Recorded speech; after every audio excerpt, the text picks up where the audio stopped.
Hey, everybody. Welcome to the Ball and Breakfast podcast. My name is Gio, although you should be knowing that by now, considering that you guys have been watching assiduously and watching the content that I've been putting out there and then loving it. I want to shout out to the new subscribers. We're going up steadily. Want to get these views up, but I know in time you guys will stick around and realize that this is the best. This is the premier podcast for Premier League football. Um, got a question why you call it the Ball of Breakfast podcast and you ain't never eaten on it. Um, tonight, today, this morning, depending on where you're watching from, because it's breakfast time somewhere all the time. My favorite foods are breakfast. I have a bit of Herbalife tea. That's what I start my day with. I'm a bit of a fitness junkie, so I'm always eating some low calorie stuff. I got my Chobani yogurt, and just because I feel a little bit naughty, where I am right now is actually 8:45. I'm gonna have some Fireball whiskey, chocolates, just to finish that off. So, lots to talk about. As the thumbnail would imply, we got some FPL content coming in. We have reactions to the Mr. Beast of football, Erling Haaland, the great white shark, started off the season hot again. We're going to get into that game as a little bit of a match reaction. And also, we're going to preview the Super Sunday, the biggest game on the weekend. Liverpool v Chelsea. And that seems to be a battle that's continued all summer throughout the transfer window based on our haphazard transfer policies. I'd love to tell you that I'm in the greatest moods right now with my club, but I'm not. And I'm sure you guys know why I'm not. Looking like a complete shithouse last night, overly excited, only to wake up this morning to see that Fabrizio Romano has said that basically slow your roll and watch Chelsea work. Because all of a sudden, we're not getting Caicedo, guys. It's Chelsea offering him those big bucks at a reported $250,000 wages, as well as I hear some very spicy agents fees. I don't know what to say, guys.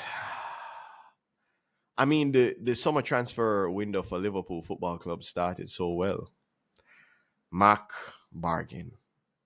Dominic, I think, will end up becoming a bargain, even though the price tag was pretty high.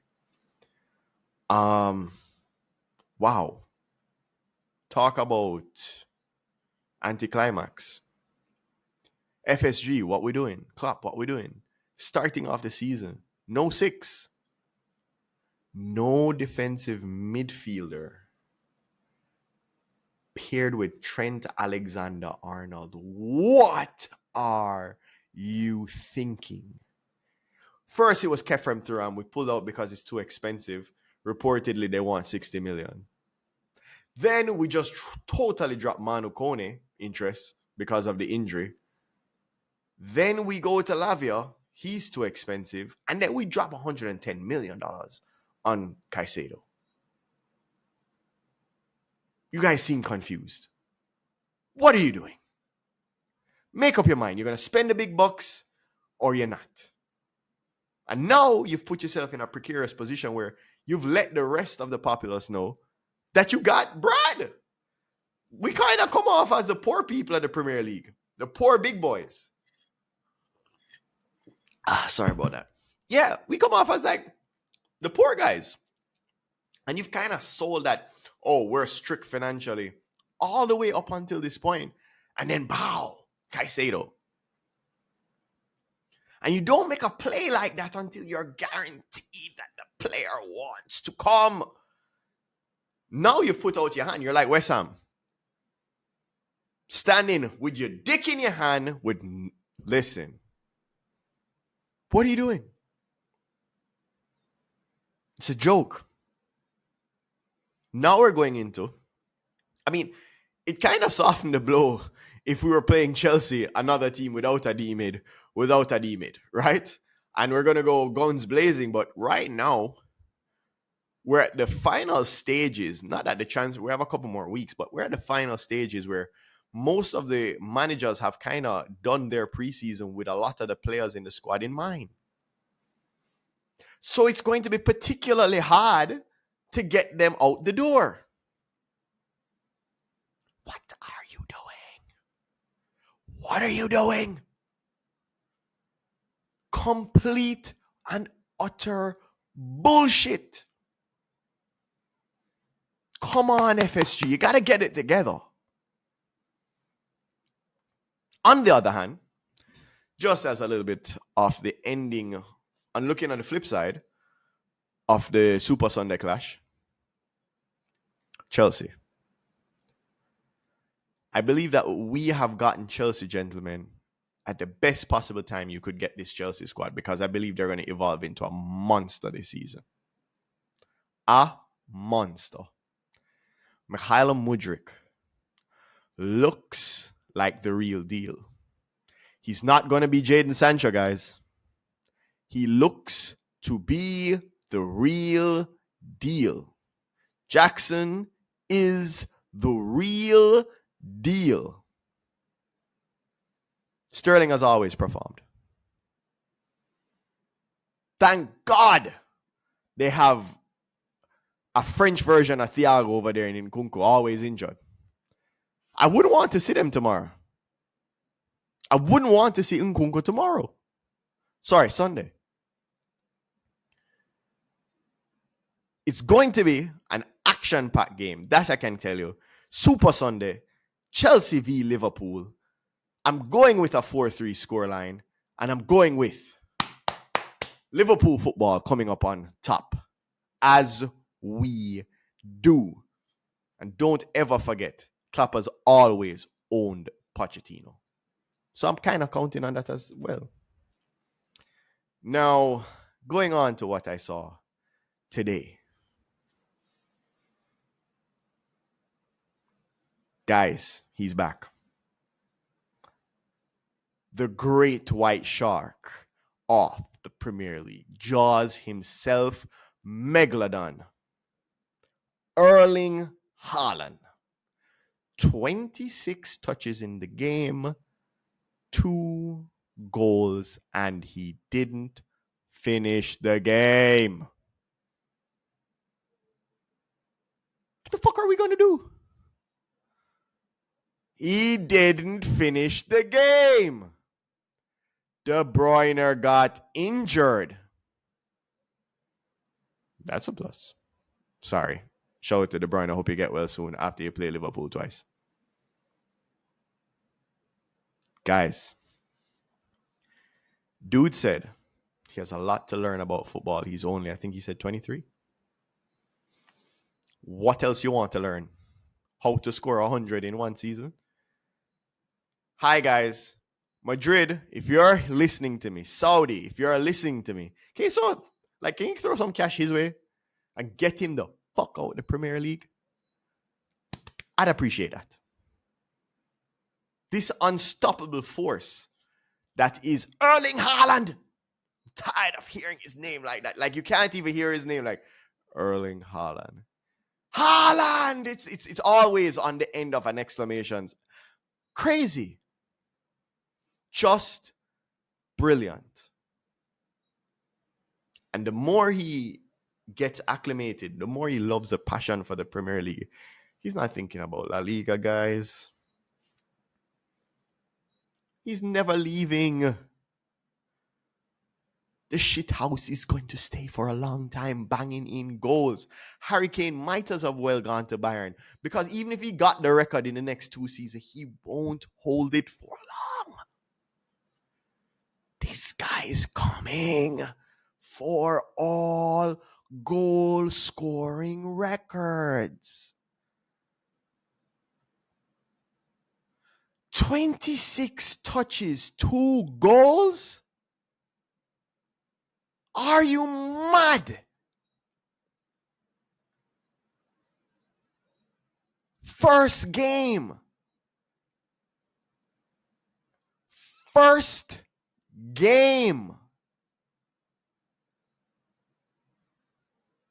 We are in the first game. Also, from that match, I took from the fact that we might have another special coach in the Premier League. Vincent Kompany had those Burnley boys not playing like Burnley.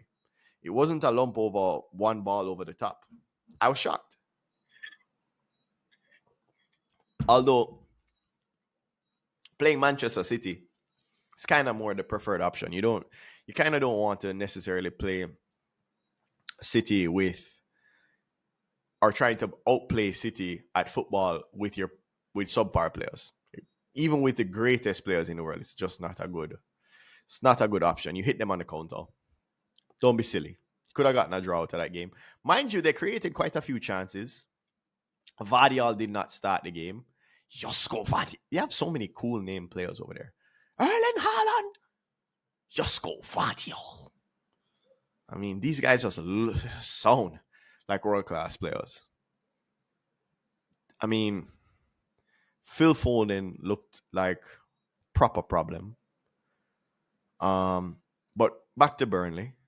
They look good. Very good, tidy, neat footballing passes. I was very, very surprised by how well they decided to play football. I'm so used to the Burnley that had Weghorst in it. Man U's greatest ever striker. Wout Weghorst. Shithouse. Right? But kudos to Burnley. I don't see them getting relegated if that's how they're going to play all season. I do expect them to pick up quite a bit of points. And shout out to them. It was a good showing. It's a good taste for what's to come. And I believe that you might find that Burnley finishing mid-table, guys. That young 21-year-old goalkeeper, fantastic keeper. Commands the box very well. Good showing. Now, going on to what, some people came for. I know you came for my FPL predictions, my squad choice for week 1. I'm a little late, so forgive me. But in my most intelligent football brain,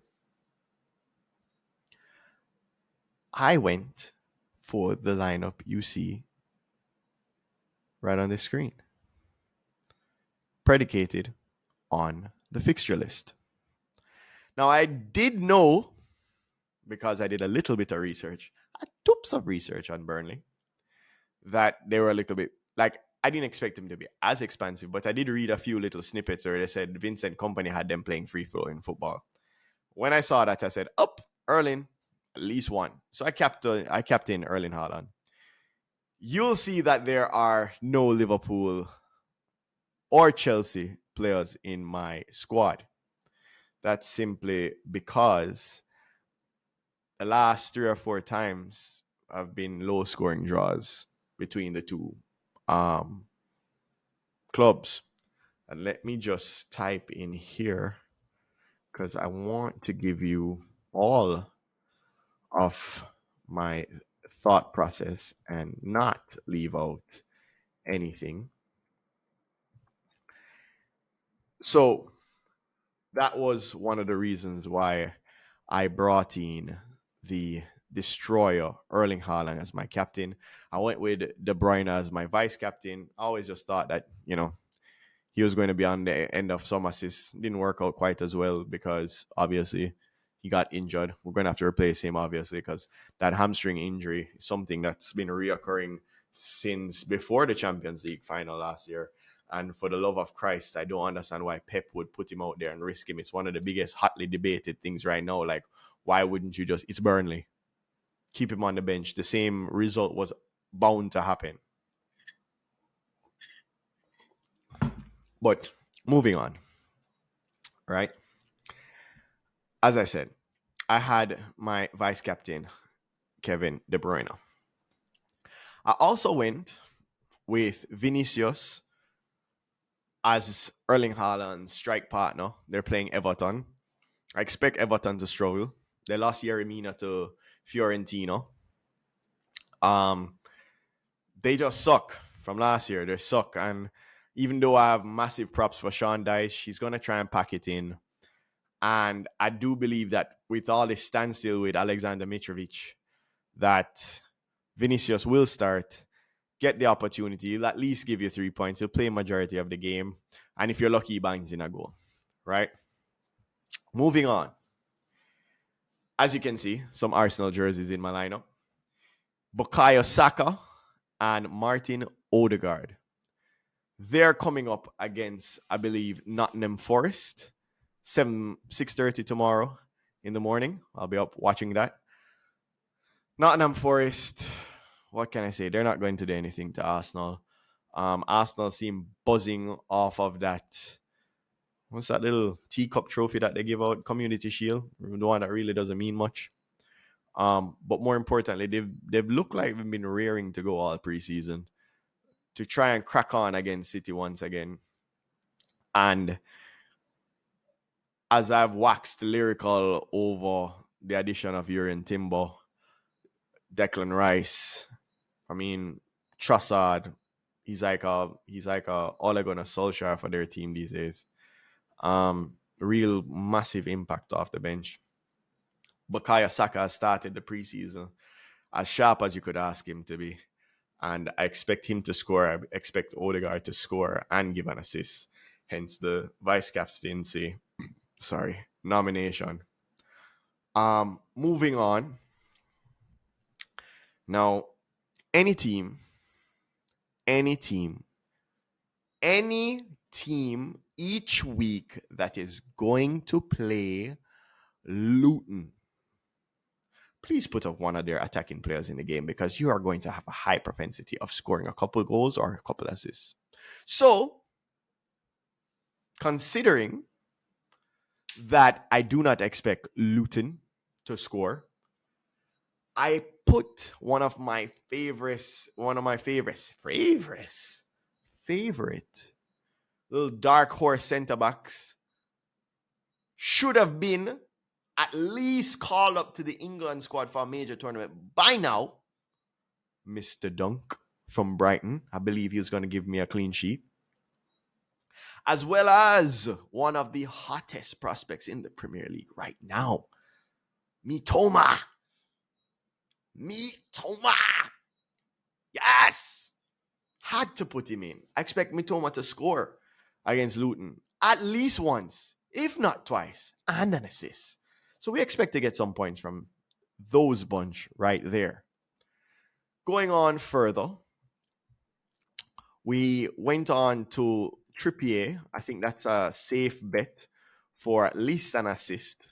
It doesn't really matter who he's playing.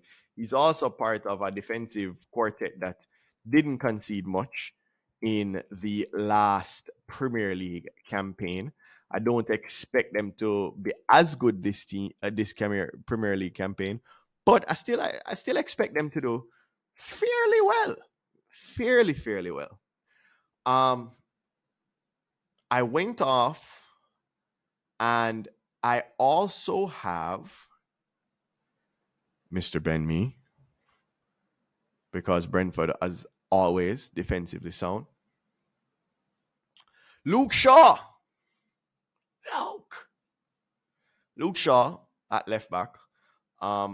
Manchester United play Wolves. Wolves from the last season, quite toothless, struggling to score. I don't expect that to change much. They haven't done much with the squad. They've lost Ruben Neves, big miss. And I expect them to struggle this campaign. I expect them to get relegated this campaign. And rounding out my starting 11, I have Alphonse Areola. So that is my Premier League team for week 1. I hope you guys had quite a few of those picks because right now you'd have 28 points with Erling Haalnd captain, and you're doing quite good for yourself in week uno solito one uno, right? You're doing well for yourself. Just previewing also some score predictions. I expect Arsenal to beat Nottingham Forest 4-1. I expect Bournemouth to draw with West Ham 0-0. I expect Brighton to smack the living daylight out of Luton 5-0. I expect Fulham to get a 1-0 win over Everton. I expect Crystal Palace and Sheffield to hold to a draw. Newcastle will beat Aston Villa 1-2-0. A Trippier corner, if I'm if I get what I want. Going further down into the fixture list on Sunday, I've told you what I believe Chelsea versus Liverpool is going to be. It's 3-4 in favor of the Reds. And I expect Brentford to beat Tottenham 2-0 as they transition from the Hurricane era. So, guys, thank you for joining me for this episode of the Ball and Breakfast podcast. Please like, comment, and subscribe. And don't forget to share it with your friends. Have a good day.